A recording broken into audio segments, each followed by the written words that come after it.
Pour France-Palestine, ce comité est très important pour le développement de la solidarité avec la question palestinienne. Pourquoi?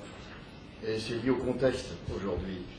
Parce que la réaction, le comportement du gouvernement français par rapport au traitement que fait le gouvernement israélien d'un compatriote français va être en quelque sorte un test de sa politique et de son comportement global dans la question.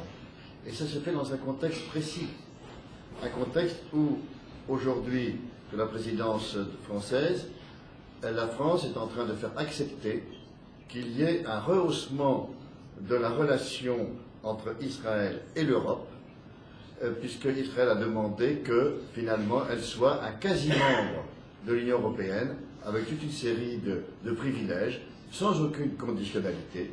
C'est-à-dire que, en réalité, après que l'Europe, le Parlement européen, en 2002, ait demandé la suspension d'accords d'association entre l'Union européenne et Israël, parce qu'Israël violait manifestement tous les droits, et que depuis 6 ans, cette violation n'a pas cessé, et que depuis 6 ans, on n'a pas condamné Israël, mais non seulement cela, c'est qu'on assure à Israël un statut supérieur dans les relations privilégiées qu'il doit avoir avec l'Europe.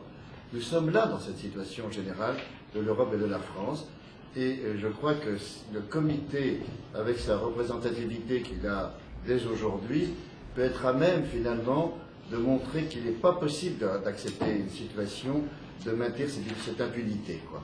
Et moi je considère, je soutiens la proposition précédente, là, d'une délégation parlementaire pluripartite auprès des autorités, avec évidemment à la sortie une déclaration publique de ces parlementaires pour fixer les responsabilités de chacun.